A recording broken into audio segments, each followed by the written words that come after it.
Hello दोस्तों, इस video में हम पंजाब नेशनल बैंक के सेविंग्स अकाउंट्स को कंपेयर करेंगे स्टेट बैंक ऑफ इंडिया के सेविंग्स अकाउंट्स के साथ में कि इसके कौन कौन से बेनिफिट्स होते हैं और कौन कौन से हिडन चार्जेस देने होते हैं। इसके अलावा हम ये भी देखेंगे कि इन दोनों ही बैंकों को लेकर के कस्टमर का रिव्यू क्या होता है। इसके साथ साथ दोस्तों, इन दोनों ही बैंकों में से किस बैंक में सबसे ज़्यादा पैसा आप लोग का सुरक्षित होता है। तो दोस्तों, वीडियो को बिल्कुल भी स्किप मत करिएगा क्योंकि ये पूरा वीडियो मैंने बहुत ही स्टडी करके बनाया है। तो चलिए इसी के साथ में वीडियो शुरू करते हैं। दोस्तों, सबसे पहले हम डिस्कस कर लेते हैं कि इन दोनों ही बैंकों में से किस बैंक में सबसे ज़्यादा पैसा आप लोग का सुरक्षित होता है। तो दोस्तों, जानकारी के लिए मैं आप लोगों को बता दूं कि जैसा कि आप लोग जानते हैं कि ये दोनों ही बैंक गवर्नमेंट सेक्टर के बैंक हैं और ये दोनों ही बैंक DICGC से इंश्योर होते हैं।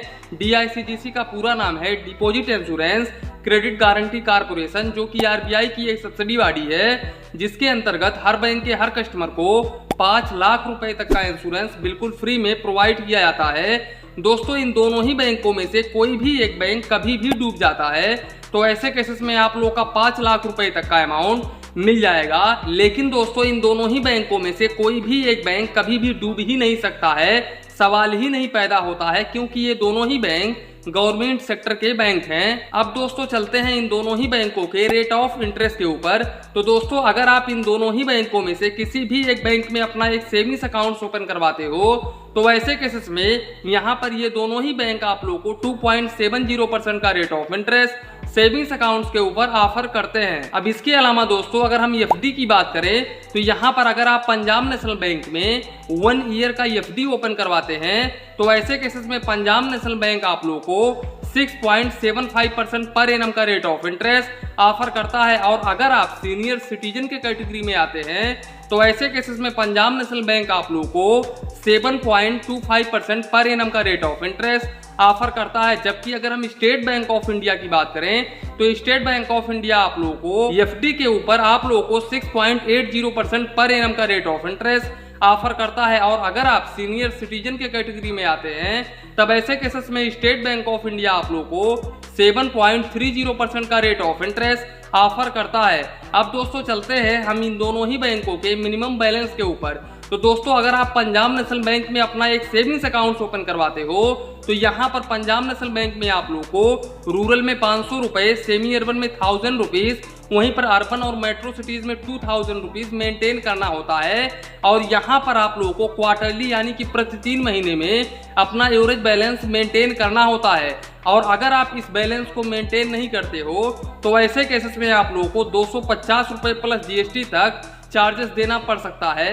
ये डिपेंड करता है कि आपका अकाउंट किस एरिया में है। इसके अलावा आपने कितना अमाउंट शॉर्टफॉल किया है अपने अकाउंट में, उसी के अकॉर्डिंग आप लोगों को चार्जेस देना होगा। ये मैंने मैक्सिमम चार्जेस बताया है।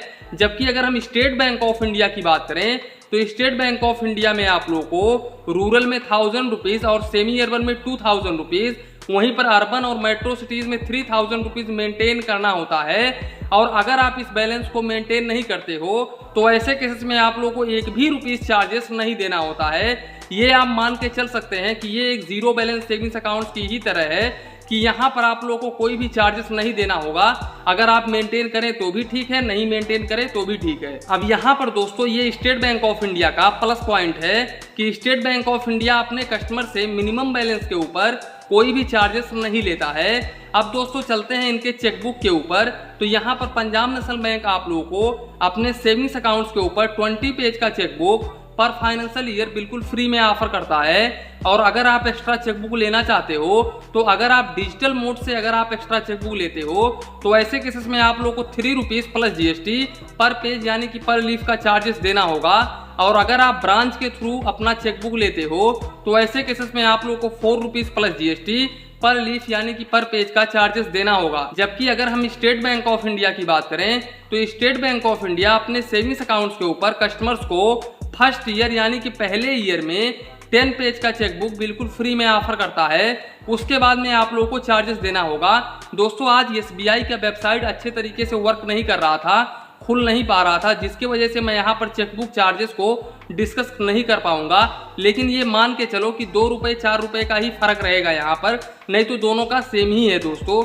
इसके अलावा दोस्तों अगर हम SMS अलर्ट चार्जेस की बात करें तो पंजाब नेशनल बैंक में आप लोगों को 15 रुपये प्लस जीएसटी क्वार्टरली यानी कि प्रति 3 महीने में चार्जेस देना होता है, जबकि स्टेट बैंक ऑफ इंडिया में आप लोगों को एक भी रुपीस एसएमएस अलर्ट चार्जेस नहीं देना होता है। इसके साथ साथ दोस्तों ये दोनों ही बैंक आप लोगों को रुपए डेबिट कार्ड ऑफर करते हैं, क्लासिक रुपए डेबिट कार्ड ऑफर करते हैं। और अगर हम इस डेबिट कार्ड के एनुअल फीस की बात करें तो पंजाब नेशनल बैंक में आप लोग को 150 रुपये प्लस जीएसटी चार्जेस देना होता है, जो कि हर साल आपके अकाउंट से काट लिया जाता है। जबकि अगर हम स्टेट बैंक ऑफ इंडिया की बात करें तो स्टेट बैंक ऑफ इंडिया में आप लोग को 125 रुपीज प्लस जीएसटी चार्जेस देना होता है, जो कि ऑटोमेटिकली आपके अकाउंट से काट लिया जाता है। दोस्तों अगर हम इस एटीएम कार्ड के लिमिट को डिस्कस करें तो यहाँ पर पंजाब नेशनल बैंक के डेबिट कार्ड से आप 25,000 रुपये पर डे निकाल सकते हैं और 60,000 रुपये तक आप ऑनलाइन ट्रांजेक्शन यानी कि पीओएस ट्रांजेक्शन कर सकते हैं। जबकि स्टेट बैंक ऑफ इंडिया के डेबिट कार्ड से आप 40,000 रुपये पर डे निकाल सकते हैं और 75,000 रुपये तक आप ऑनलाइन ट्रांजेक्शन यानी कि पीओएस ट्रांजेक्शन कर सकते हैं। अगर हम काउंट ऑफ ट्रांजेक्शन की बात करें तो यहाँ पर ये दोनों ही बैंकों के डेबिट कार्ड से आप 5 बार इनके ओन एटीएम से आप पैसे निकाल सकते हो और दूसरे बैंकों के एटीएम से भी आप 5 बार मंथली पैसे निकाल सकते हो और मेट्रो सिटी से आप 3 बार पैसे निकाल सकते हो फाइनेंशियल और नॉन फाइनेंशियल में। अब इसके अलावा दोस्तों अगर हम मोबाइल बैंकिंग और इंटरनेट बैंकिंग की बात करें तो स्टेट बैंक ऑफ इंडिया में आप लोग को मोबाइल बैंकिंग और इंटरनेट बैंकिंग में जितना फैसिलिटी मिलता है उतना पंजाब नेशनल बैंक के मोबाइल बैंकिंग और इंटरनेट बैंकिंग में नहीं मिलता है दोस्तों। इसके अलावा अगर हम कस्टमर रिव्यू की बात करें तो यहाँ पर Punjab national bank state bank of India के मुकाबले अपने कस्टमर से बहुत ही अच्छा व्यवहार करता है, जबकि स्टेट बैंक ऑफ इंडिया इतने अच्छे से अपने कस्टमर से व्यवहार नहीं करता है। इसके जो कर्मचारी होते हैं वो बहुत ही लापरवाह होते हैं दोस्तों। कहीं कहीं ब्रांच पर आप जाओगे आपका काम नहीं होगा, 10 मिनट का काम 2-2 दिन 3 दिन लगा देते हैं। लेकिन दोस्तों अगर हम सर्विस चार्जेस के मामले में कहें तो state bank of India Punjab national bank से कहीं ज़्यादा बेहतर है दोस्तों। ओनली फर्क इतना है कि स्टेट बैंक ऑफ इंडिया के जो कर्मचारी होते हैं वो आप लोगों से अच्छे तरीके से व्यवहार नहीं करते हैं, जबकि पंजाब नेशनल बैंक के अधिकारी ऐसे नहीं है। वैसे दोनों ही गवर्नमेंट सेक्टर का बैंक है तो दोनों ही बैंकों में आप लोगों को कर्मचारी का थोड़ा बहुत इधर उधर देखने को मिल जाता है दोस्तों। यहाँ पर दूसरे ब्रांचों में आप देखोगे, पंजाब नेशनल बैंक के भी ब्रांच में आप देखोगे तो अलग अलग जगह पर कर्मचारी अच्छे तरीके से व्यवहार नहीं करते हैं, तो वो अलग बात है। तो दोस्तों आशा करता हूँ कि पंजाब नेशनल बैंक और स्टेट बैंक ऑफ इंडिया के रिलेटेड जो भी आप लोगों के मन में कंफ्यूजन था वो बिल्कुल भी इस वीडियो में क्लियर हो गया होगा।